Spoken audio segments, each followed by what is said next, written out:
Hello guys, मैं Umesh Sahu study 57 से। तो स्टडी 57 पर आप सभी का स्वागत है। तो आज मैं आप लोग को पढ़ाने वाला हूँ वन्य जीव संरक्षण के बारे में। ठीक है, और इस वन्य जीव संरक्षण को सबसे पहले मैं इस मैप के द्वारा समझाऊंगा, उसके पश्चात को रिलेट तरीके से याद करा दूंगा। ठीक है, उससे पहले हम थोड़ा जान लेते हैं कि वन्य जीव संरक्षण क्या होता है। तो वन्य जीव संरक्षण, वन्य जीव मतलब वन में रहने वाले जीव। ठीक है, और संरक्षण मतलब उनको बचाने का कुछ उपाय।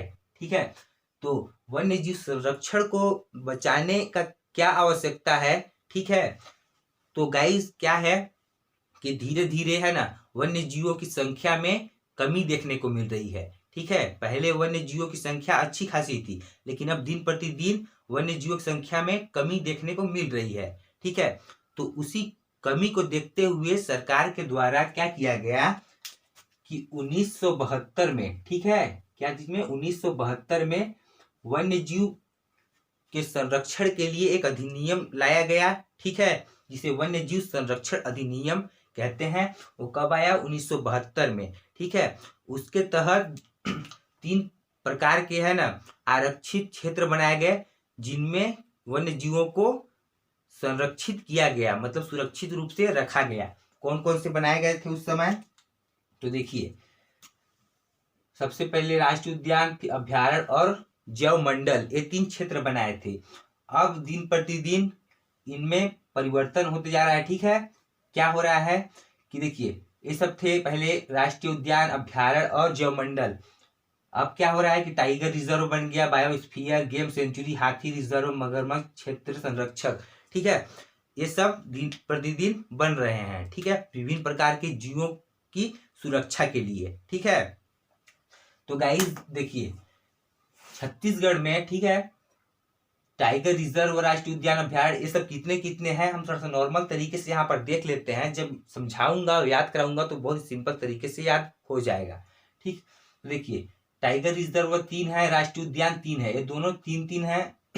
अभ्यारण्य 11 है। ठीक है, और बायोस्फीयर, गेम सेंचुरी, हाथी रिजर्व, यह 1-1-1 है। अगर मगरमच्छ संरक्षक क्षेत्र जो है उनकी संख्या 3 है। ठीक, तो राष्ट्रीय उद्यान क्या होता है कि ऐसा क्षेत्र जिसमें मानव गतिविधियां नहीं कर सकता। ठीक है, जो पूर्ण रूप से सरकार द्वारा नियंत्रित होता है। क्या होता है कि जो राष्ट्रीय उद्यान होता है ना, उसमें मानव प्रवेश वर्जित है। ठीक है, उसमें सरकार द्वारा नियंत्रित होता है।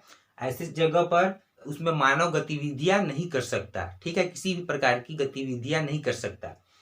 अब अभ्यारण्य क्या है कि सरकार द्वारा पूर्णतः नियंत्रित नहीं होता है, लेकिन मानव गतिविधियां इसमें भी नहीं कर सकता। ठीक है, इसको थोड़ा सा जाके देख सकते हैं, लेकिन राष्ट्रीय उद्यान में वो भी नहीं देख सकते। ठीक, तो गाइज यहाँ तक आपको समझ में आया ही होगा। इनमें क्या किया जाता है कि विभिन्न प्रकार के जीवों को रखा जाता है। ठीक है, तो देखिए, राष्ट्रीय उद्यान जो है ना 3 है, वो कितने वर्ग किलोमीटर क्षेत्र पर फैला हुआ है? तो 2929 किलोमीटर स्क्वायर क्षेत्रफल पर फैला हुआ है। और जो अभ्यारण्य है 11, वह 3577 किलोमीटर स्क्वायर क्षेत्रफल फैला हुआ है। ठीक है, और इन दोनों को मिलाकर कितना हो जाता है? तो 6506 किलोमीटर स्क्वायर क्षेत्रफल। ठीक, तो सबसे पहले हम राष्ट्रीय उद्यान को देख लेते हैं। ठीक, तो छत्तीसगढ़ में 3 राष्ट्रीय उद्यान है। क्या है? 3 राष्ट्रीय उद्यान है। कौन कौन से? तो इंद्रावती राष्ट्रीय उद्यान, गुरु घासीदास राष्ट्रीय उद्यान और कांकेर घाटी राष्ट्रीय उद्यान। ठीक है, ये 3 राष्ट्रीय उद्यान है। यहाँ मैं त्रिकोण के रूप में दर्शा दिया हूं। ठीक है, इधर से ऐसे, फिर ऐसे, फिर ऐसे। ठीक, तो सबसे पहले इंद्रावती राष्ट्रीय उद्यान बना, उसके बाद गुरु घासीदास, उसके पश्चात कांकेर घाटी। ठीक, तो सबसे पहले हम राष्ट्रीय उद्यान को देखेंगे। तो 3 राष्ट्रीय उद्यान हैं। सबसे पहले यह बना। ठीक है, तो यही से हम शुरू करते हैं। तो देखिए, सबसे पहले हमको पता ही है इन सब जिलों के बारे में। ठीक है, तो देखिए, इंद्रावती राष्ट्रीय उद्यान जो है वो बीजापुर में स्थित है। ठीक है, बीजापुर जिले में। ठीक, और यह सबसे प्राचीन राष्ट्रीय उद्यान है। क्या है? सबसे प्राचीन राष्ट्रीय उद्यान। ठीक है, कब बना था? तो 1978 में। ठीक है, छत्तीसगढ़ का सबसे प्राचीन या सबसे प्रथम राष्ट्रीय उद्यान कौन सा है? तो इंद्रावती। कब बना था? 1978 में। ठीक है, और इस राष्ट्रीय उद्यान में मुख्य तौर पर क्या पाए जाते हैं, तो वन, भैंसा और बारहसिंघा। ठीक है, देखिए यहाँ आप केवल देख लीजिए, पढ़ लीजिए। ठीक है, इसको मैं को रिलेट तरीके से फनी ट्रिक से याद करा दूंगा। ठीक है, टेंशन की कोई बात नहीं है, आप इस वीडियो को पूरा देखिएगा। तो देखिए, वन, भैंसा और बारहसिंघा इस राष्ट्रीय उद्यान में पाए जाते हैं। ठीक है, उसके पश्चात चौथा विशेषता क्या है कि कुटरू वन सेंचुरी। ठीक है, जो कुटरू गेम सेंचुरी जो है ना, वो कहाँ है, इसी राष्ट्रीय उद्यान में। क्या है, कुटरू वन सेंचुरी। ठीक है, और देखिए इंद्रावती है, यह एक टाइगर रिजर्व भी है। ठीक है, क्या है, टाइगर रिजर्व। देखिए जो टाइगर रिजर्व 3 है ना, उसमें से एक टाइगर रिजर्व कौन सा है, इंद्रावती। ठीक, तो क्या इस राष्ट्रीय उद्यान के बारे में हम जाने कि ये छत्तीसगढ़ का सबसे प्राचीन राष्ट्रीय उद्यान है।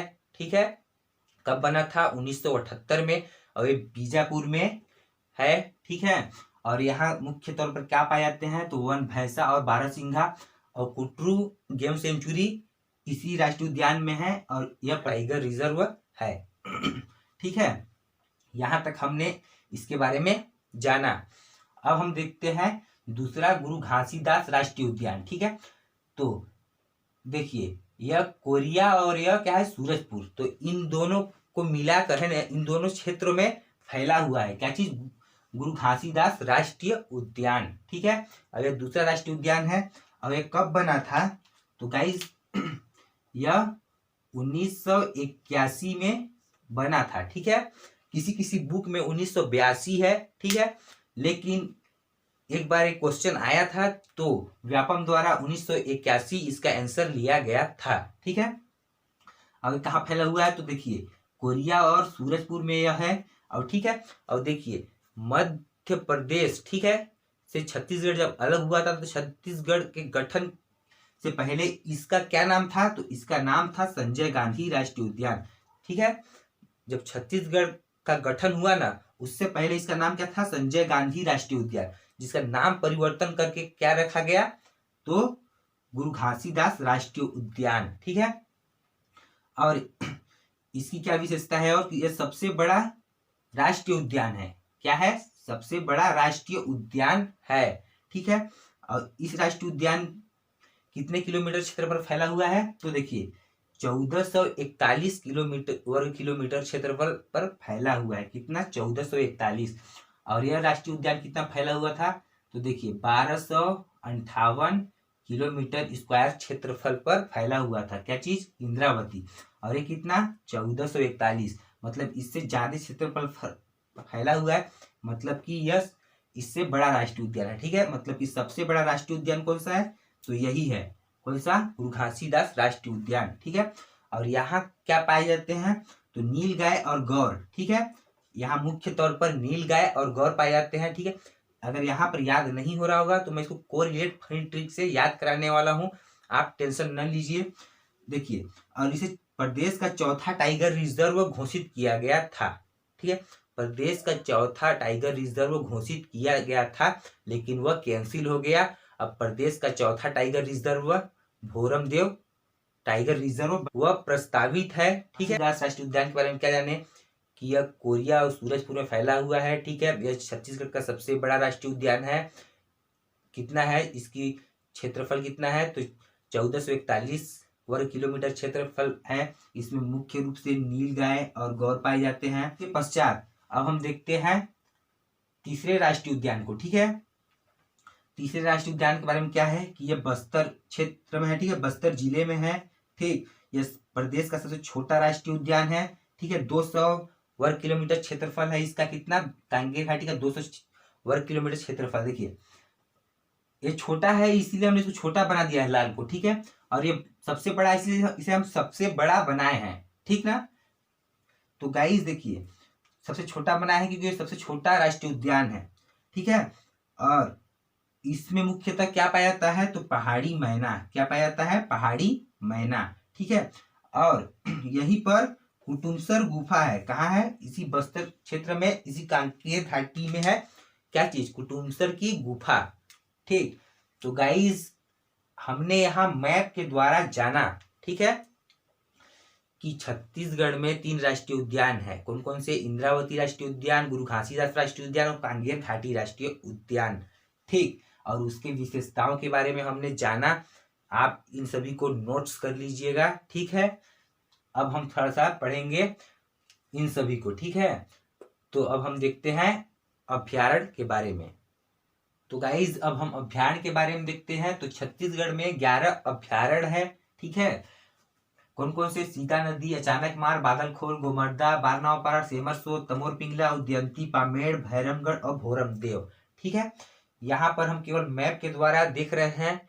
इसके पश्चात मैं कोरिलेट फनी ट्रिक से याद करा दूंगा। ठीक है, अगर यहाँ पर याद न हो, लेकिन उस ट्रिक से गारंटी लेता हूं कि आपको याद हो जाएगा। ठीक है, तो इसी वीडियो में लास्ट में मैं इन सभी को ट्रिक से याद करा दूंगा कि कौन सा अभ्यारण्य कौन से जिले में है। ठीक है, तो देखिए छत्तीसगढ़ का सबसे प्राचीन अभ्यारण्य कौन सा है? सीता नदी। ठीक है, क्या है कि छत्तीसगढ़ का सबसे प्राचीन अभ्यारण्य है। कब बना था? 1974 में।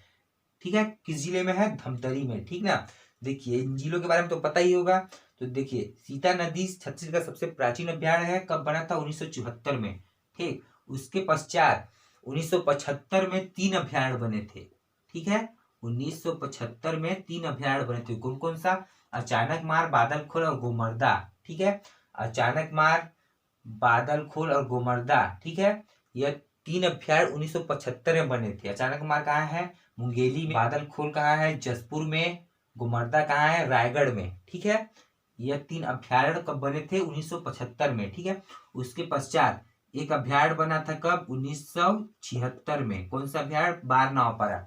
अभी बारनावपारा जो है वह बलौदा बाजार में है। ठीक है, किसी किसी बुक में यह महासमुंद में दिया होता है, लेकिन महासमुंद में नहीं है। ठीक है, बारनावपारा अभ्यारण्य कब बना था? 1976 में। ठीक है, फिर उसके पश्चात कब बना था 2 अभ्यारण्य? तो देखिए सेमरसोत और तमोर पिंगला ये कब बने थे? 1978 में। ठीक है, तमोर पिंगला और सेमरसोत 1978 में बने थे। तमोर पिंगला कहाँ है? सूरजपुर में।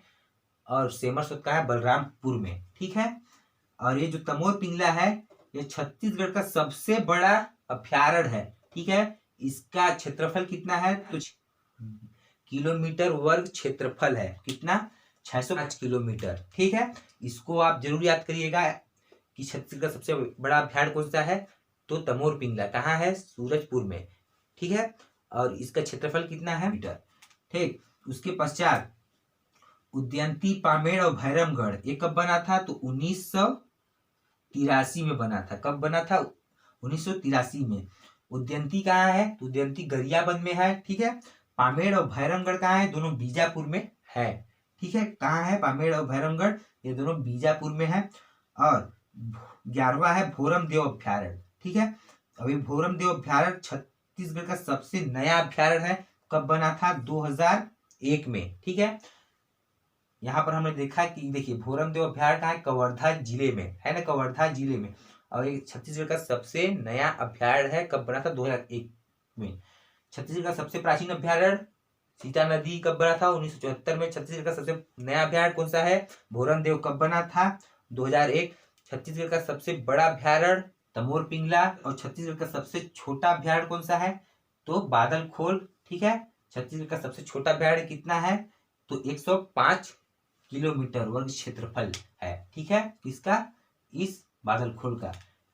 तो गाइज हमने यहाँ मैप के द्वारा, ठीक है, यहाँ पर बता दिया कि कौन सा अभ्यारण्य किस जिले में है और कौन से सन में बना था। ठीक है, सीता नदी 1974 में बना था। और उसके पश्चात 3 अभ्यारण्य 1975 में बने थे। उसके पश्चात 1976 में एक बना था। उसके पश्चात सेमरसोत और तमोर पिंगला 1978 में बना था। उसके पश्चात उदयंती, पामेड़ और भैरमगढ़ 1983 में बना था। उसके पश्चात भोरमदेव 2001 में बना था। ठीक, तो गाइस यहाँ पर हमने अभ्यारण्यों के बारे में भी देख लिया। अब हम देखते हैं tiger reserve, biosphere, game sanctuary और हाथी रिजर्व और मगरमच्छ संरक्षण क्षेत्र के बारे में। तो आप इस वीडियो को पूरा देखिएगा, क्योंकि इसको मैं लास्ट में बहुत ही सिंपल फाइन ट्रिक से याद कराने वाला हूँ। ठीक है, उस ट्रिक को आप मिस करिएगा ही मत। तो चलिए अब हम देखते हैं आगे। तो गाइज अब हम टाइगर रिजर्व और बायोस्फीयर के बारे में इस यहाँ पर देखेंगे।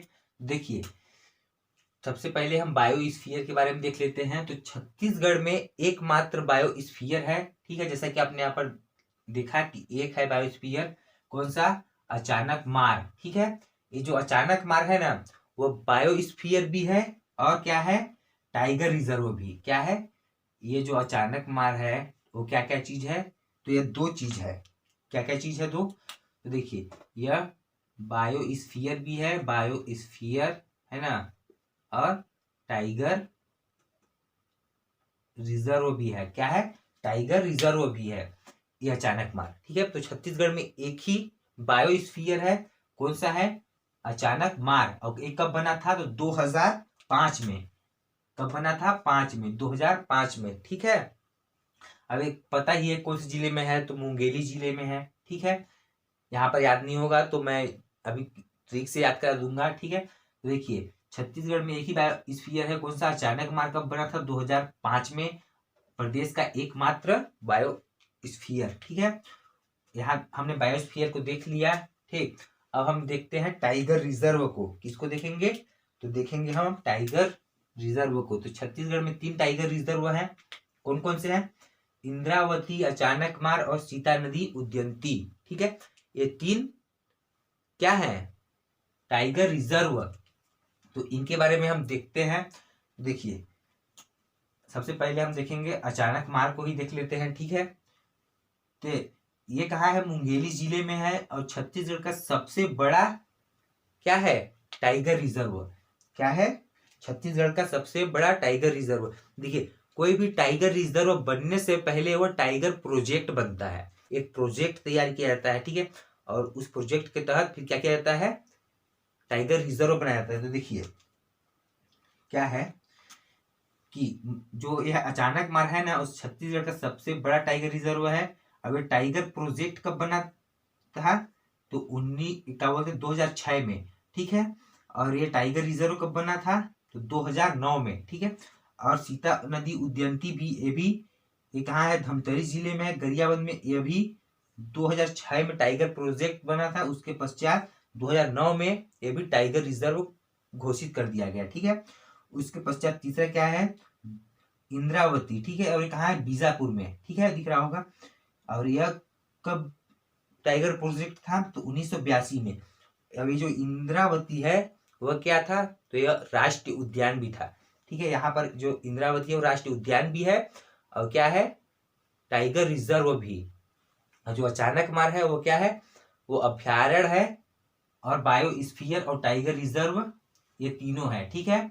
ये अचानक मार क्या क्या चीज है, टाइगर रिजर्व है ना, बायोस्फीयर है और अभ्यारण्य है, अचानक मार, ठीक। देखिए, अचानक मार और सीता नदी 2006 में प्रोजेक्ट घोषित हुआ था, ठीक है, बना था। और 2009 में क्या हुआ, टाइगर रिजर्व बना था। उसके पश्चात इंद्रावती जो है 1982 में टाइगर प्रोजेक्ट बना था, ठीक है। और घोषित कब हुआ टाइगर रिजर्व के रूप में, तो 2009 में। मतलब कि तीनों जितने भी टाइगर रिजर्व है वह 2009 में घोषित हुए, ठीक है। कब घोषित हुए, 2009 में। ये भी 2009 में, ये भी 2009 में और ये भी 2009 में। तो तीनों टाइगर रिजर्व कब घोषित हुए थे, 2009 में, ठीक। तो गाइज, हमने यहाँ पर किसको देख लिया, बायोस्फीयर और टाइगर रिजर्व को भी देख लिया। अब हम गेम सेंचुरी को देखते हैं। तो देखिए, छत्तीसगढ़ में एक ही गेम सेंचुरी है, ठीक है। कहाँ है वह, तो इसी इंद्रावती राष्ट्रीय उद्यान में है, ठीक है। क्या है यहाँ पर, गेम सेंचुरी। और उसका नाम क्या है, तो उसका नाम क्या है गेम सेंचुरी का, तो इस गेम सेंचुरी का नाम क्या है, कुटरू, है ना, कुटरू गेम सेंचुरी, ठीक है, कुटरू गेम सेंचुरी। और ये कहाँ है, तो ये बीजापुर में ही है, ठीक है। तो गाइज, अब हम देखते हैं हाथी रिजर्व के बारे में। तो छत्तीसगढ़ में एक ही हाथी रिजर्व है, ठीक है। बायोस्फीयर भी एक है, गेम सेंचुरी भी एक है, हाथी रिजर्व भी एक है। हाथी रिजर्व कहाँ है, कोरबा जिले में, ठीक है। कोरबा जिले में क्या है, हाथी रिजर्व। हाथी रिजर्व कहाँ है, कोरबा जिले में। और इसके अंदर कौन कौन से वन मंडल शामिल है, तो देखिए, कोरबा का कटघोरा, कोरबा, है ना, सरगुजा, ठीक है। ये जो है इस वन मंडल के अंतर्गत शामिल है, ठीक है। कौन कौन सा, तो कोरबा, कटघोरा और सरगुजा, ठीक है, ये वन मंडल शामिल है इस हाथी रिजर्व के अंतर्गत। तो छत्तीसगढ़ में एक ही हाथी रिजर्व है, कहाँ है? कोरबा में। ठीक, तो गाइस हमने यहाँ पर हाथी रिजर्व को भी देख लिया, कहाँ है? कोरबा में। ठीक है, देखिए हाथ ये सब रिजर्व क्यों किया गया? देखिए ताकि हाथियों का रक्षा कर सके। ठीक है, ये सब बनाने का मुख्य उद्देश्य क्या है कि जो जीव है ना उनकी रक्षा हो सके, उनको संभाल के रखा जा सके। ठीक है, उस पर किसी भी प्रकार का खतरा न हो, इसीलिए सब बनाया गया है। और उसके पश्चात छत्तीसगढ़ में, ठीक है, कितने मगरमच्छ संरक्षक क्षेत्र है? तो 3 है। ठीक है, कितने मगरमच्छ संरक्षण क्षेत्र है? 3। मतलब मगरमच्छ जो होता है ना उनके लिए, उनके सुरक्षा के लिए छत्तीसगढ़ में 3 है। कौन कौन से हैं और किस जिले में है, इनको हम देखते हैं। तो गाइस एक बात बताना भूल गए थे हम कि जो अचानकमार है वह छत्तीसगढ़ का प्रथम बायोस्फीयर है, लेकिन देश का 14वां बायोस्फीयर है। कौन सा है? 14वां बायोस्फीयर भारत का। ठीक है, देश का 14वां बायोस्फीयर अचानकमार है। ठीक है, अब हम देखते हैं मगरमच्छ संरक्षक क्षेत्र 3 है, यहाँ पर हमने लिख दिया है। कौन कौन सा? क्राकोडायल, भैफा दरहा और जाटलू नदी घाटी। ये कौन कौन से जिले में है? तो क्राकोडायल जांजगीर चांपा में, भैफा दरहा बस्तर में, जाटलू नदी नारायणपुर में। आप केवल इसे यहाँ इतने ही देखिए, मैप पे दर्शाने की कोई जरूरत नहीं है। अभी मैं ट्रिक से बहुत ही सिंपल तरीके से याद कराऊंगा, आपको वहां सब चीज याद हो जाएगा। ठीक है, तो चलिए हम शुरू करते हैं। तो गाइज हमने यहाँ पर 11 अभ्यारण्य को लिख दिया है और उसके ट्रिक को भी। क्या हुआ कि अभी जब मैं वीडियो बना रहा था तो अचानक से मोबाइल स्विच ऑफ हो गया, बंद हो गया और मुझे पता ही नहीं चला और मैंने पूरे को पढ़ा दिया और वीडियो शूट हो ही नहीं रहा था। ठीक है, तो इस प्रकार ट्रिक को हमने लिख दिया है।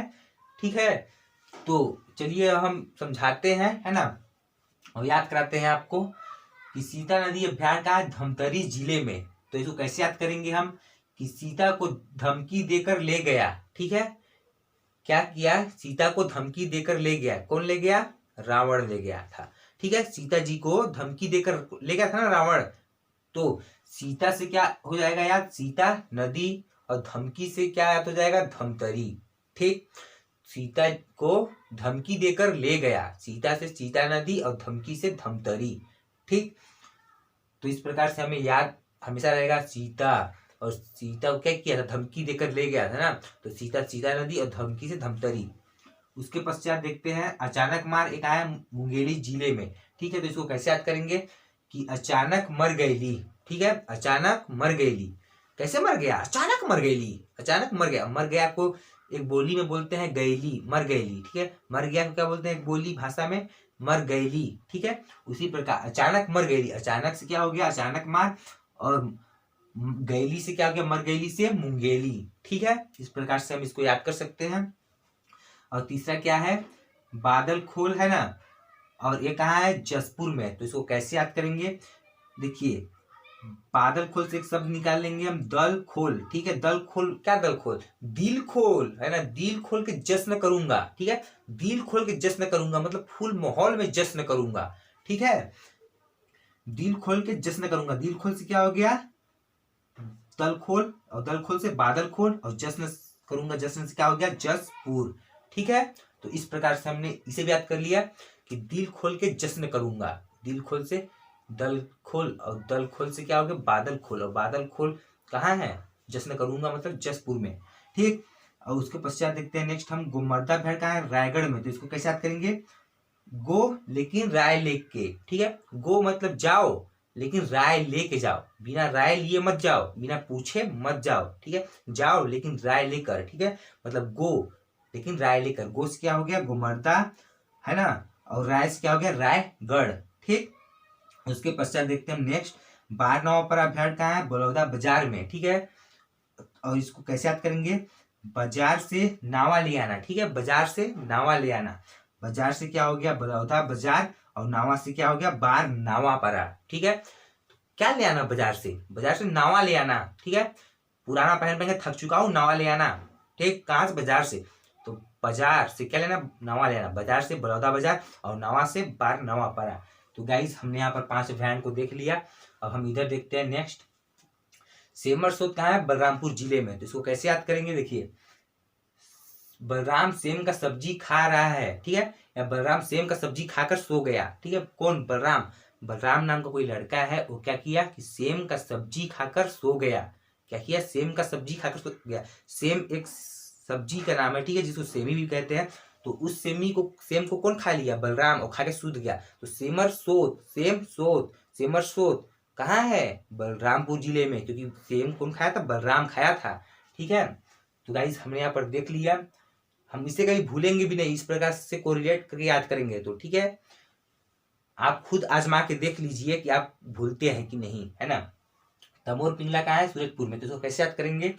गला से सूर नहीं निकल रहा है, ठीक है, गला से सूर नहीं निकल रहा है। जो गला है, ठीक है, कुछ बोलते हैं या किसी लय में उसको क्या बोलते हैं? सूर, है ना। तो गले से क्या हो रहा है? सूर नहीं निकल रहा है गले से। तो गला से क्या हो गया? तमोर पिंगला, है ना। गला पिंगला, गला पिंगला, क्या पिंगला? तमोर पिंगला, ठीक है।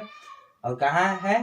तो सूरजपुर में। तो किससे याद करेंगे? गले से सूर नहीं निकल रहा है, सूर से क्या हो गया? सूरजपुर, सूरजपुर, ठीक है। तो गले से सूर नहीं निकल रहा है, गला से तमोर पिंगला और सूर से सूरजपुर, ठीक है। और उद्यंती कहाँ है? गरियाबंद में। तो इसको कैसे याद करेंगे? उदंड लोग गरिया देते हैं, ठीक है। उदंड, उदंड मतलब क्या? ऐसे लोग जो मतलब किसी का बात नहीं मानते, उदंड टाइप से होते हैं, ठीक है। वो उदंड लोग क्या करते हैं? किसी को भी गरिया देते हैं। गरियाना मतलब क्या? गरियाना मतलब एक ये भी बोली है, छत्तीसगढ़ी बोली या किसी प्रकार की बोली है जिसको गाली देना को बोलते हैं गरियाना। तो जो उदंड लोग होते हैं किसी को भी गरिया देते हैं। कौन? उदंड। उद्यंती को क्या बना लेंगे? उदंड, उदंड उद्यंती, उदंड उद्यंती। और क्या करते हैं? किसी को भी गरिया देते हैं। गरिया से क्या हो गया? गरिया बंद, ठीक है। उसके पश्चात देखिए, पामेड़ और भैरमगढ़, ये दोनों कहाँ है? बीजापुर में। तो इसको कैसे याद करेंगे कि मेड़ से बीज बह रहा है। जो मेड़ होता है ना, कहाँ होता है? खेत में। खेत के जो बांध बने होते हैं ना चारों साइड, उसको बोलते हैं मेड़। और उस मेड़ से क्या हो रहा है? बीज बह रहा है। बीज जो होता है ना, खेत का बीज, खेत में जो बीज डालते हैं, ठीक है। तो मेड़ से क्या हो रहा है? बीज बह रहा है। मेड़ से क्या होगा? पामेड़, और बीज से बीजापुर।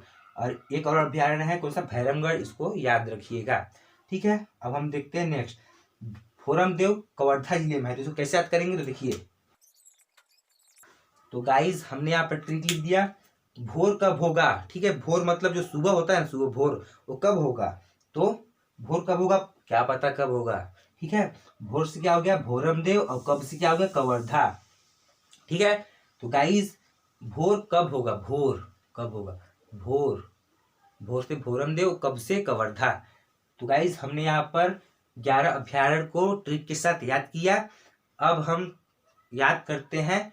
तो गाइस हमने यहाँ पर कुछ वन्य जीवों को लिखा है, और मुख्य तौर पर वो किस अभ्यारण्य में या किस राष्ट्रीय उद्यान में पाए जाते हैं, है ना, उनको ट्रिक से याद करा देता हूँ। तो चलिए हम शुरू करते हैं। तेंदुआ चीता नदी में पाया जाता है। तो क्या ट्रिक बनाया हमने? चलिए ट्रिक लिखते हैं। तो गाइज हमने यहाँ पर ट्रिक लिख दिया, सीता ने बद्दुआ दिया। सीता ने क्या किया? बद्दुआ दिया, ठीक है। किसको? रावण को। रावण को बद्दुआ दिया कि नहीं दिया? जब रावण ने सीता का अपहरण कर लिया, तो फिर बाद में जब वो अपने महल ले गया, तो फिर सीता ने उसको क्या किया? बद्दुआ दिया, ठीक है। किसने दिया बद्दुआ? सीता ने। सीता ने क्या दिया? बद्दुआ। दुआ, है ना, दुआ से क्या हो गया? तेंदुआ। किसने दिया? सीता ने, ठीक है। तो सीता ने बद्दुआ दिया, ठीक है। तो सीता से क्या हो गया? सीता नदी, और बद्दुआ, दुआ से क्या हो गया? तेंदुआ। तो तेंदुआ कहाँ पाया जाता है? सीता नदी में, सीता नदी अभ्यारण्य में, ठीक है। उसके पश्चात हम देखते हैं सोन कुत्ता, है ना, ये कहाँ पाया जाता है? गोमर्दा अभ्यारण्य में। तो इसको कैसे याद करेंगे? चलिए ट्रिक लिखते हैं। तो गाइज हमने यहाँ पर ट्रिक लिख दिया, मर्द कुत्ता नहीं होते। मर्द लोग जो होते हैं ना, मर्द मतलब जो जिसके अंदर पावर होता है, वो क्या होते हैं? कुत्ते नहीं होते हैं, ठीक है। क्या नहीं होते? कुत्ते नहीं होते हैं। कौन? मर्द लोग। तो मर्द से क्या हो गया? गुमर्दा, मर्दा। मर्द से मर्दा, और मर्दा क्या हो गया? गुमर्दा। तो क्या नहीं होते? कुत्ते नहीं होते। कुत्ता से क्या होगा? सोन कुत्ता। तो सोन कुत्ता कहाँ है? सोन कुत्ता। कुत्ता कौन नहीं होता? मर्द लोग। मर्द से क्या हो गया? गुमर्दा, ठीक है। अब उसके पश्चात देखते हैं, बाघ कहाँ है? अचानक मार में। तो कैसे याद करेंगे, तो चलिए हम ट्रिक लिखते हैं। तो गाइज हमने यहाँ पर ट्रिक लिख दिया, बाघ अचानक मारता है। क्या करता है बाघ, जो बाघ होता है ना वो क्या करता है, अचानक मारता है। ठीक है, बाघ क्या करता है, अचानक मारता है। बाघ से क्या हो गया बाघ, और अचानक से क्या हो गया, अचानक मारता है से अचानक मार। तो बाघ कहाँ पाए जाते हैं, अचानक मार अभ्यारण्य में। ठीक है, उसके पश्चात देखिए नील गाय तमोर पिंगला। तो इसको कैसे याद करेंगे हम, तो चलिए ट्रिक लिखते हैं।